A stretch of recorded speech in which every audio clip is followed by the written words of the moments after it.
Now I will say right off the bat that I love the big gold belt. It may come from a place of nostalgia, as this title was a big deal when I started watching wrestling, but when I think of the World Heavyweight Championship, I smile. Well, that is until I had to write this list, because I did not realize just how lousy so many of the title reigns in the big gold belt's big gold lineage were. Constant title changes after a month or two, Triple H on top, it's a bad time, but before WWE brings back the big gold belt with its new big gold haircut, we must take a look at the crap. Hopefully they do it right this time. We've looked at the best, now here are the worst. I'm Tempest hailing from partsFUNknown, and these are the 10 worst WWE World Heavyweight Championship reigns ever. But before we get on with this list, make sure of course that you like this video, subscribe, and enable notifications to always on so you never miss a list just like it. And make sure you check out last week's list where we looked at the best reigns that the World Heavyweight Championship ever had to offer. Number 10, Randy Orton's first reign. What is the biggest thing you've ever done out of spite? If your answer is anything less petty than crowning a new World Heavyweight Champion before they were ready for the sole purpose of erasing the guy you're mad at from the history books, then congratulations, you're not as spiteful as Vince McMahon. In 2004, who should leave WWE but Brock Lesnar, taking the record of youngest world champion with him. Then, just as WWE would be one to do every other time someone they didn't like held a record in their company, AJ Lee and Demolition Say Hello, they made sure to wipe them from the record books post-haste. Young 24-year-old Randy Orton would take the mantle of youngest world champion, beating Chris Benoit at SummerSlam 2004, only to turn around and have his Evolution pals kick him out of the group with Triple H winning the title just 4 weeks later. It wasn't about Orton, who was still a few years away from being the main event star he would become, it was about erasing history. So, I guess well done. Number 9, Alberto Del Rio's first reign. What is worse than a prick being pushed as a babyface? Of course, we may not have known just how much of a prick Alberto Del Rio was at the time of his first reign as World Heavyweight Champion, but that little known fact didn't make this run any better. Alberto was pretty consistently a flop as a headliner in WWE, sporting 2 dud WWE Championship reigns in 2011 and then 2 dud World Heavyweight Championship reigns in 2013. He had a lot of things working against him, having a feud with The Big Show that centered around the two having a pair of last man standing matches and then building to a regular wrestling match, Ricardo Rodriguez having a bucket as his gimmick. Nothing says world champion quite like a bucket. He then had the most piss break of all WrestleMania piss break title matches with Jack Swagger at WrestleMania 29, and that was curtains for this cursed reign. By 2013, this title was a shell of its former self, but this particularly unlikable babyface was hardly one to pull it from the mud. Number 8, Rey Mysterio's first reign. Just in case some of our younger viewers thought that WWE pulling the rug out from under their new champions was a recent development, save for the likes of Kofi Kingston, or Big E, or Seth Rollins, here we present the entirely depressing 2006 World Heavyweight Championship reign of Rey Mysterio. Emphasis on the heavyweight. And speaking of heavyweights, immediately following Rey's monumental win in honor of Eddie Guerrero at WrestleMania 22, which keeps this reign from ranking any higher on this list by itself, Rey was crushed beneath the sheer weight of Mark Henry and the Great Khali, losing to both of them clean on SmackDown en route to beating JBL at Judgment Day. His only clean win on pay-per-view as champion. Yeah, the big takeaway from Rey's time holding the big gold belt was that he really didn't feel like a champion. He lost a lot. I mean, he beat Gregory Helms, the man with the worst Titantron of all time, but if that is the highlight of your world title reign, then that probably means it was a pretty lousy title reign. Number 7, Christian's first reign. I've been able to avoid talking about this in my first 2 years of list making, but now here we are. We have reached the moment that broke me as a wrestling fan. Everyone remembers their first time being hurt by wrestling. This was mine. Being a little Toronto-born Edge and Christian fan like I am, seeing Edge retire in 2011 legitimately brought a tear to my eye, just as seeing Christian capture his first ever World Heavyweight Championship and embrace Edge did. Christian on top was fresh, a new star getting a run with the title, a great worker in every aspect of the game, complete with a feel-good moment to crown a new babyface champion. And then he got pinned clean to lose the title just days later by Randy Orton on SmackDown. Why?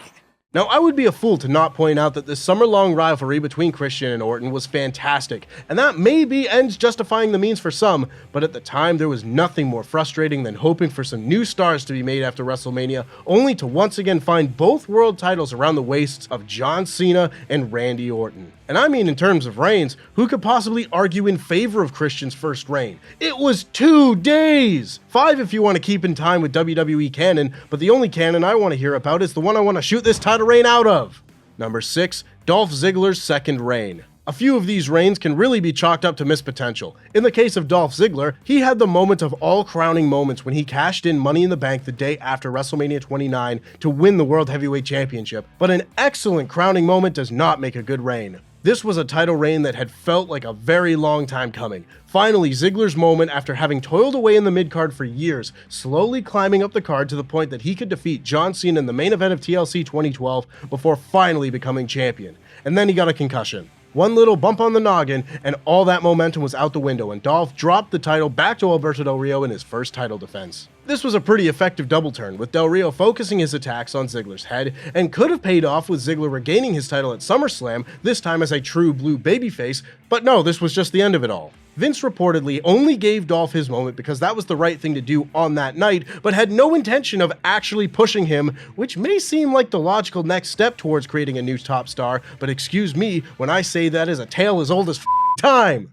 Number 5, Kane. A lot of people were very happy to see Kane get a real run as WWE World Champion in 2010. It had been 12 years since he last won a World Championship, and even then, he was only WWE Champion for one day. Not much of a reign. But having lived through this 154-day Blight on SmackDown ass reign, I don't know that I wouldn't prefer the one-day reign. Kane is a real nostalgic character for some, but I will be damned if he wasn't routinely involved in the worst storyline of the year for WWE, and there were a few candidates here with this reign. His 2010 rivalry with The Undertaker once again proved that these two were incapable of having a good match together, putting on 3 straight pay-per-view stinkers until Kane turned his attention to Edge, the babyface who tormented Kane, the heel, by torturing Paul Bearer.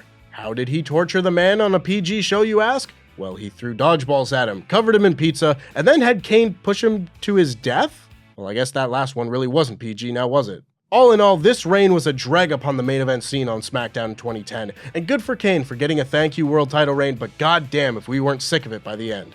Number 4, Triple H's second reign. In last week's list, we spoke about how for the first 3 years of the Big Gold Belt's Big Gold life, Triple H had full custody over it, weekends and holidays too. While Reign 3 was actually quite good and significant, and Reigns 1, 4, and 5 were sort of middle of the pack and not long enough to become all that offensive, this reign right here is what made the internet hate Triple H with a fury. Winning the title at Armageddon 2002, Triple H started his year of running through every WCW star he could find and doing so in horrible fashion. He started with the worst in-ring rivalry of the year with Scott Steiner, and then moved on to the horribly racist and impossibly tone-deaf Booker T feud that saw Triple H disrespect Booker with the longest pause between pedigree and actual pinfall in history at WrestleMania 19, before turning his attention to Kevin Nash and a pair of terrible pay-per-view matches at Judgment Day and Bad Blood, and then who should step up to the plate but Bill Goldberg.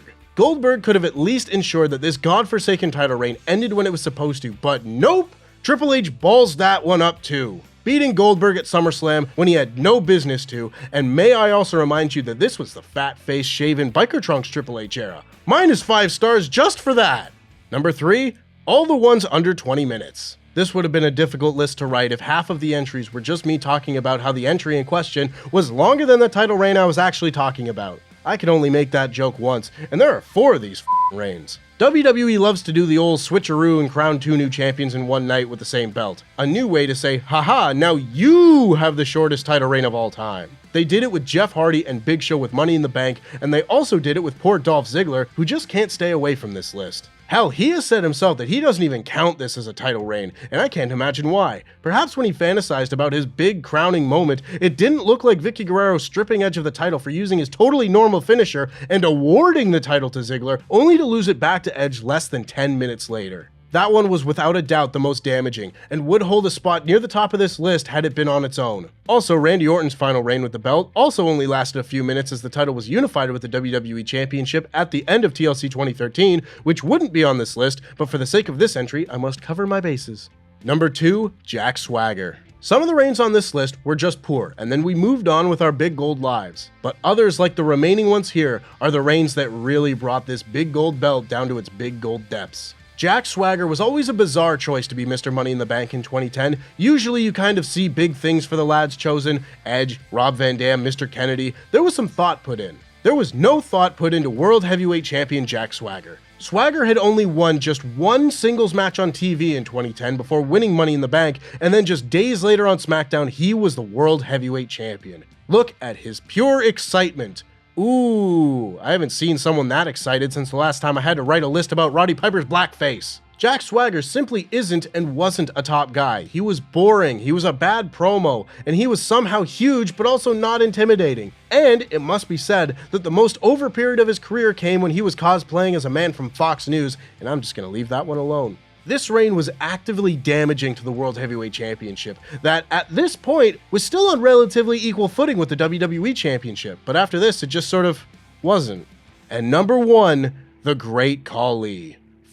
Me running if this does not get nearly enough hate for being maybe the worst WWE World Title reign of all time. Move over Diesel, Jinder Mahal, this was the real shit. The Great Khali made Kevin Nash look like he had the agility of a cruiserweight and made Jinder look like he had the versatility of AJ Styles. The only points that go in favor of those reigns being worse than this one were that they were too long. This one was but a mere 61 days during the summer of 2007, maybe the worst time period to ever be a WWE fan, and this reign was certainly not going to lift anyone's spirits. Match after match of just lumbering around, bopping people on the head, boots in the corner, my heart goes out to Batista for being linked to this reign, having to have horrible matches at Great American Bash and SummerSlam, with that SummerSlam match remaining maybe the worst big gold title match ever, before finally wresting the title from Khali's massive hands at Unforgiven, only to then turn around and have to have a Punjabi prison match with the Giant at No Mercy. That match doesn't play into this reign, of course, but it only further illustrated why the Great Khali should have been kept 7+ feet away from the big gold belt at all times. And that's our list. Make sure, of course, that you like this video, subscribe, and enable notifications to always on so you never miss a fun list just like it. And make sure you click on the video above to see the 10 best World Heavyweight Championship reigns of all time. When it wasn't around the waist of Triple H, there was about a 50-50 chance that it would be taken seriously as a legit world championship, routinely being subject to opening pay-per-views during the final years of its life. However, with the title sort of making its return to WWE this month, what better time is there to look back on what was the best that the big gold belt had to offer?